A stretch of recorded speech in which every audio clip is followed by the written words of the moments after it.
दोस्तों, हेवेल्स का नाम सुनकर लगता है कि ये कोई विदेशी कंपनी है, पर असल में ये ब्रांड इंडिया से ही बिलोंग करती है, जिसको हवेली राम के नाम से बनाया गया था। आज हेवेल्स अपने प्रीमियम प्रोडक्ट्स के लिए जाना जाता है, जहां इन्होंने लॉयड, क्रैफ्टरी, स्टैंडर्ड इलेक्ट्रिक जैसे फेमस ब्रांड को एक्वायर कर रखा है। लेकिन क्या आपको पता है कि एक समय ये चाइना से सस्ता माल उठाकर उस पर हेवेल्स का ठप्पा लगाकर बेचा करते थे। और एक सवाल जो सबके मन में खटकती है कि हेवेल्स को बनाने वाले तो हवेली राम थे, लेकिन उनकी पत्नी और बेटे के मौत के बाद उसकी ऑनरशिप कीमत राय गुप्ता के पास कैसे आई, और इन्होंने अपने घमंड में ऐसा क्या कर दिया था कि हेवेल्स डूबने के कगार पर आ चुकी थी। सबसे बड़ा सवाल कि हेवेल्स इतने बड़े बड़े कंगाली से हर बार बचा कैसे, और मार्केट में जब चाइना के सस्ते माल का बोलबाला था, उस दौर में हेवेल्स एक प्रीमियम ब्रांड कैसे बना, और आज तक इन्होंने इस ब्रांड वैल्यू को बनाकर कैसे रखा। आइए डिटेल में जानने की कोशिश करते हैं।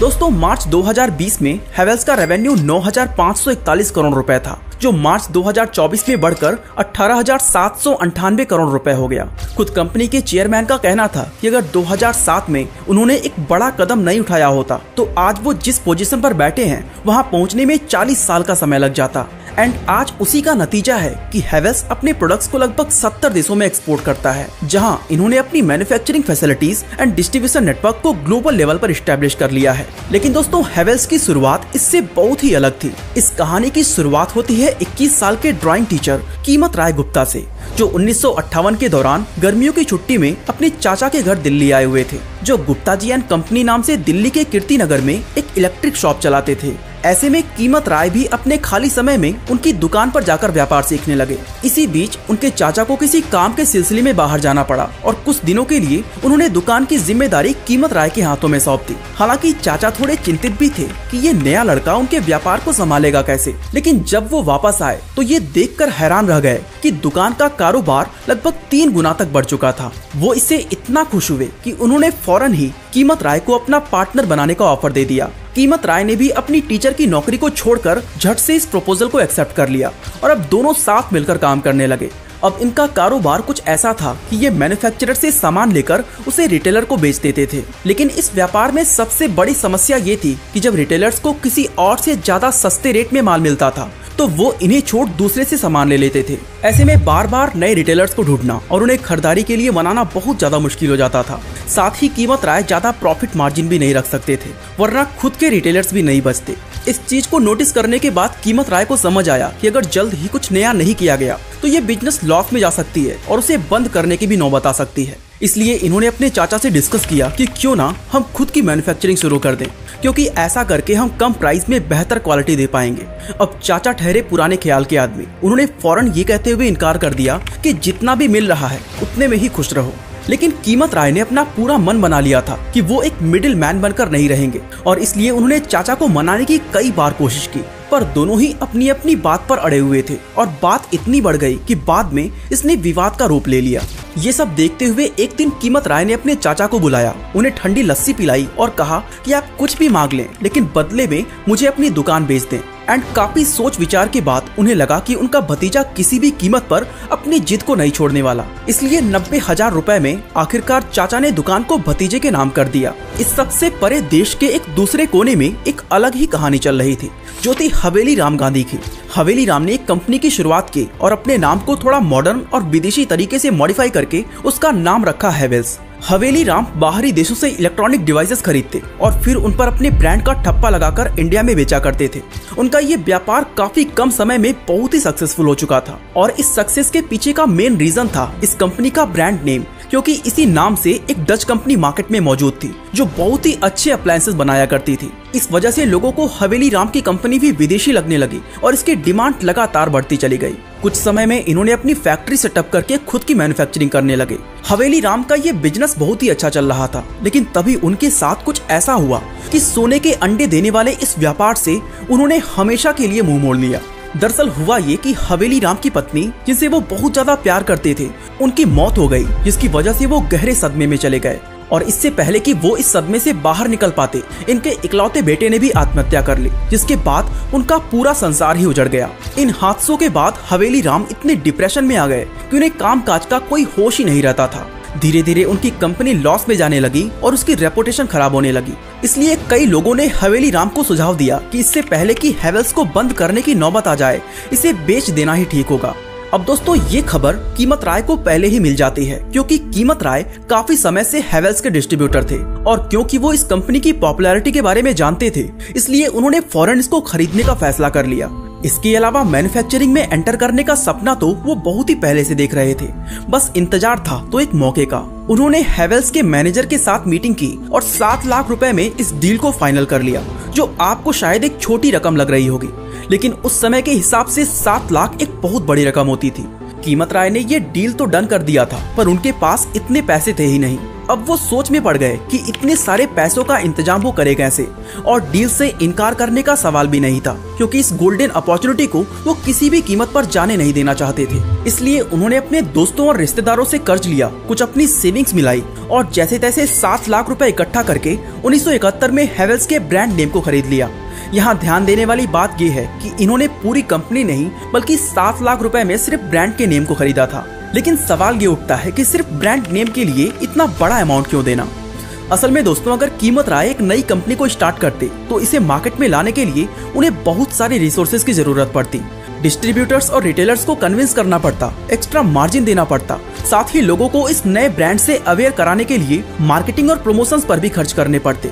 फिर भी इस बात की गारंटी नहीं रहती कि उनका ये ब्रांड मार्केट में चलेगा ही। साथ ही इस नए ब्रांड को एस्टैब्लिश करने में कीमत राय को कम से कम 10 से 15 साल का समय लग जाता, तब जाकर कहीं लोगों को पता चलता कि ये भी एक कंपनी है जो इलेक्ट्रॉनिक प्रोडक्ट्स बनाती है। लेकिन हैवेल्स जो कि एक पहले से ही पॉपुलर ब्रांड था, इसलिए ना तो इसमें डिस्ट्रीब्यूटर्स को मनाने की जरूरत थी और ना ही ज्यादा मार्जिन देने की, और क्योंकि इस पूरी कंपनी को खरीदना उनके बजट से बिल्कुल बाहर था, इसलिए कीमत राय ने सिर्फ उस ब्रांड के नाम को खरीदा। उन्हें पता था कि लोग सिर्फ ब्रांड को ही देखेंगे, ना कि ये जानने की कोशिश करेंगे कि इसे हवेली राम बेच रहे हैं या कीमत राय। अब कीमत राय ने ब्रांड को तो खरीद लिया था, लेकिन प्रोडक्ट्स के लिए उन्होंने बाहर के देशों से आउटसोर्सिंग करके उन पर हैवेल्स का ठप्पा लगाकर बेचने लगे। अगले 5 सालों में कीमत राय के पास इतने पैसे आ चुके थे कि अब वो खुद अपनी मैन्युफैक्चरिंग भी शुरू कर सकते थे। इसलिए साल 1976 में उन्होंने अपना पहला मैन्युफैक्चरिंग प्लांट दिल्ली के कीर्ति नगर में सेटअप किया। इस प्लांट में वो HBC फ्यूजेस, स्विचेस, वायर्स और इन जैसे कई अलग अलग तरह के इलेक्ट्रिक प्रोडक्ट्स बनाया करते थे। साल 1980 में इन्होंने दिल्ली के तिलक नगर में हैवेल्स का एक और प्लांट सेटअप किया, जहां हाई क्वालिटी के एनर्जी मीटर्स की मैन्युफैक्चरिंग होती थी। अब दोस्तों, यहाँ तक हैवेल्स का बिजनेस काफी फल फूल रहा था और कंपनी दिन दूनी रात चौगुनी तरक्की कर रही थी। लेकिन फिर इसे कुछ विदेशी कंपनी से टक्कर मिलने लगा, जिससे इसकी मार्केट पोजीशन खराब होने लगी। दरअसल 80s के दौरान इंडियन मार्केट में कई चाइनीज कंपनीज एंटर कर चुकी थी, जिनके इलेक्ट्रिक प्रोडक्ट्स बहुत ही ज्यादा सस्ते होते थे। साथ ही फ्रांस की स्नाइडर इलेक्ट्रिक, जर्मनी की सीमेंस और स्विट्जरलैंड के ABB ग्रुप से भी हैवेल्स को भारी कंपटीशन मिल रहा था, क्योंकि ये इंटरनेशनल लेवल पर बड़ा मुकाम रखते थे। साथ ही रीजनेबल प्राइस पर इनके प्रोडक्ट्स की क्वालिटी भी बेहतर होती थी। ऐसे में इनसे कॉम्पीट करना हैवेल्स के लिए बहुत बड़ा चैलेंज बन चुका था। नतीजन हैवेल्स की सेल्स कम होने लगी। लगातार कोशिशों के बाद कीमत राय को समझ आया कि उन्हें नए डिजाइन और टेक्नोलॉजी को अडॉप्ट करना होगा, ताकि मार्केट में अपनी एक यूनिक आइडेंटिटी बना सकें। ऐसे में ग्लोबल ब्रांड्स की क्वालिटी से कॉम्पीट करने के लिए हैवेल्स ने साल 1987 में जर्मनी की कंपनी गियर के साथ एक ज्वाइंट वेंचर की शुरुआत करी और दिल्ली के बादली इलाके में MCB की मैन्युफैक्चरिंग स्टार्ट कर दी। दोस्तों, गियर को MCB का काफी एक्सपीरियंस था और ये हाई क्वालिटी प्रोडक्ट्स के लिए जाने जाते थे, जिसका हैवेल्स को भरपूर फायदा मिलता है। हैवेल्स अब नए नए प्रोडक्ट्स को लॉन्च करके लगातार मार्केट में स्ट्रॉन्ग प्रेजेंस बनाने की कोशिश में लगा रहता था। लेकिन फिर 1991 के LPG यानी liberalisation, privatisation and globalisation reform के बाद हैवेल्स के लिए ये मार्केट बहुत ही ज्यादा टफ हो गई, क्योंकि इस रिफॉर्म ने इंडिया की मार्केट को बाहर की कंपनीज के लिए पूरी तरह खोल दिया था, जहां इसके पहले बहुत सारे रिस्ट्रिक्शंस हुआ करते थे। इस चीज का फायदा उठाने के लिए अब जापान, कोरिया और USA की कई कंपनीज ने इंडिया में एंटर करना शुरू कर दिया, जिसके बाद अब हैवेल्स के कई सारे कॉम्पिटिटर्स हो चुके थे। इस दौरान नई टेक्नोलॉजी वाली चीजों की मांगे बढ़ने लगी और गुजरते वक्त के साथ साथ प्रोडक्ट्स पहले से ज्यादा एडवांस होने लगे थे। इसकी वजह से हैवेल्स की प्रॉब्लम अब और भी ज्यादा बढ़ने लग गई। एक तरफ तो कंपनी के ऊपर लेटेस्ट टेक्नोलॉजी को जल्द से जल्द अडॉप्ट करने का प्रेशर था, साथ ही मार्केट में बने रहने के लिए प्राइस कम करने का भी दबाव था। अब देश में उस दौरान महंगाई वैसे ही जोरों पर थी। ऐसे में लोग इन चाइनीज प्रोडक्ट्स को बहुत ही तेजी से अडॉप्ट करने लगे और इसकी वजह से हैवेल्स और इस जैसी कई इंडियन कंपनीज की सेल्स लगातार कम होने लगी। इस गिरते हुए ग्राफ को देखकर कई कंपनीज ने अपने प्रोडक्ट्स का प्राइस काफी ज्यादा घटा दिया था, ताकि वो मार्केट में बने रह सके। लेकिन कीमत राय ने सोचा कि चाहे कुछ भी हो जाए, वो प्रोडक्ट के प्राइस के साथ समझौता नहीं करेंगे, क्योंकि चाइनीज प्रोडक्ट्स भले ही सस्ते हों, लेकिन हैवेल्स के प्रोडक्ट उनके कंपेयर में हाई क्वालिटी और लॉन्ग लास्टिंग होते थे। हालांकि कीमत राय का ये फैसला थोड़ा रिस्की जरूर था, क्योंकि उस दौरान परचेजिंग पावर कम होने की वजह से ज्यादातर लोगों का रुझान सस्ती चीजों की ओर रहता था। इसी बीच मार्केट के टफ कंपटीशन को देखते हुए इन्होंने 1992 में अपने बेटे अनिल राय गुप्ता को भी बिजनेस में शामिल कर लिया और इसके 3 साल बाद अपने भतीजे अमित गुप्ता को इस कंपनी का डायरेक्टर बना दिया और इस तरह ये बिजनेस अब पूरी तरह से परिवार के हाथों में आ गया था। मार्केट की नीड को समझते हुए हैवेल्स ने 1993 में अपना पहला R&D सेंटर ओपन किया ताकि नए नए एक्सपेरिमेंट करके वो कंपटीशन में आगे रह सके। इसके साथ साथ इन्होंने दूसरी कंपनीज का एक्विजिशन भी शुरू कर दिया था, क्योंकि कीमत राय को पहले से ही पता था कि एक नई कंपनी को खड़ा करना ज्यादा चैलेंजिंग और एक्सपेंसिव है, इसलिए वो जीरो से शुरुआत करने की जगह अलग अलग कंपनीज को एक्वायर कर रहे थे। जैसे कि साल 1996 में इन्होंने राजस्थान के अलवर में मौजूद सूर्या केबल एंड वायर्स को खरीदा। इसके बाद 1997 से 2001 के बीच हैवेल्स ने 4 बड़े एक्विजिशन किए थे, जिसमें से पहला था ECS जो इलेक्ट्रिकल कंट्रोल पैनल्स और स्विच बोर्ड्स बनाती थी। दूसरा था ड्यूक आर्निक्स इलेक्ट्रॉनिक्स जो इलेक्ट्रॉनिक कंपोनेंट बनाया करती थी। तीसरा था स्टैंडर्ड इलेक्ट्रिकल्स जो स्विचेस, सॉकेट्स और इलेक्ट्रिकल एक्सेसरीज की मैन्युफैक्चरिंग करती थी। और चौथा था कार्बट्री इंडिया जो अपने स्टाइलिश और ड्यूरेबल प्रोडक्ट्स के लिए जाना जाता था। इन कंपनीज को एक्वायर करने के बाद हैवेल्स के पोर्टफोलियो में कई नए प्रोडक्ट्स ऐड हो गए थे, जिससे इन्हें कम समय के अंदर अपनी मार्केट प्रेजेंस को एक्सपैंड करने में मदद मिली। फिर आया साल 2007 जब हैवेल्स ने एक ऐसी कंपनी को एक्वायर कर लिया जो उसके बसे बसाए साम्राज्य को ढेर कर सकती थी। इसका नाम था सल्वेनिया। दरअसल कीमत राय को जब पता चला कि जर्मनी की lighting and fixture manufacturer SLI lighting अपने ब्रांड सल्वेनिया को बेचना चाहती है, तो उन्हें अपना बिजनेस एक्सपेंशन का मौका दिखा, क्योंकि SLI उस समय दुनिया की चौथी सबसे बड़ी लाइटिंग कंपनी थी। ऐसे में कीमत राय ने फौरन ही इसे खरीदने का फैसला कर लिया। हालांकि सीनियर मैनेजमेंट जैसे कि उनके बेटे, भतीजे और ग्रुप CFO राजेश गुप्ता इस डील को लेकर चिंतित थे, क्योंकि उन्हें लग रहा था कि इस डील के लिए वो ज्यादा पैसे दे रहे हैं। लेकिन कीमत राय ने कहा कि बड़ी पिक्चर के लिए ये एक बहुत ही छोटा अमाउंट है। ऐसे में सभी लोग राजी हो जाते हैं और सल्वेनिया को 104 मिलियन यूरो यानी 980 करोड़ रुपए में खरीद लेते हैं। लेकिन तभी 2008 के फाइनेंशियल क्राइसिस ने दस्तक दे दी और सल्वेनिया की सेल्स बहुत ही तेजी से गिरने लगी। 2008 से 9 के बीच इस कंपनी को 16.3 मिलियन यूरोस का लॉस हुआ था, जो 2009-10 में बढ़कर 26.1 मिलियन यूरोस हो गया। इसी बीच सल्वेनिया के CEO पॉल ग्रिसवर्ल्ड को कंपनी से निकाल दिया गया, क्योंकि वो अपने काम में लगातार फेल हो रहे थे। इधर हैवेल्स ने सल्वेनिया को खरीदने के लिए बैंक से काफी लोन ले रखा था, इसलिए उसे रीपे करने का दबाव बन रहा था। दोस्तों, इस लोन को चुकाने के लिए हैवेल्स को वॉबक पिंकस नाम की अपनी एक प्राइवेट इक्विटी फर्म के स्टेक्स को बेचने पड़ गए थे। सल्वेनिया की खराब परफॉर्मेंस ने अब हैवेल्स को खत्म करना शुरू कर दिया था, क्योंकि इसके ऑपरेशंस में कंपनी को काफी पैसे लगाने पड़ रहे थे। इसलिए मैनेजमेंट ने 18 महीने का एक रिस्ट्रक्चरिंग प्लान बनाया। इस दौरान इन्होंने ब्राजील और कोस्टा रिका में मौजूद फैक्ट्रीज को बंद कर दिया, यूके की फैक्ट्री में ऑपरेशंस को सस्पेंड करके इंडिया में शिफ्ट कर दिया ताकि लेबर कॉस्ट कम किया जा सके। बड़ी संख्या में एम्प्लॉयज की छटनी हुई, आउटसोर्सिंग को 38% से बढ़ाकर 60% तक किया गया और कंपनी में कई ऐसे छोटे बड़े बदलाव किए जिससे इसके एक्सपेंसेस को कम करके इसे किसी भी कीमत पर प्रॉफिटेबल बनाया जा सके। अच्छी बात ये रही कि जल्द ही इन कोशिशों का रिजल्ट भी नजर आने लगा और 2010 से 11 के बीच सल्वेनिया ने 7 मिलियन यूरोस का नेट प्रॉफिट जनरेट किया था। साल 2011-12 में इसका प्रॉफिट मार्जिन बढ़कर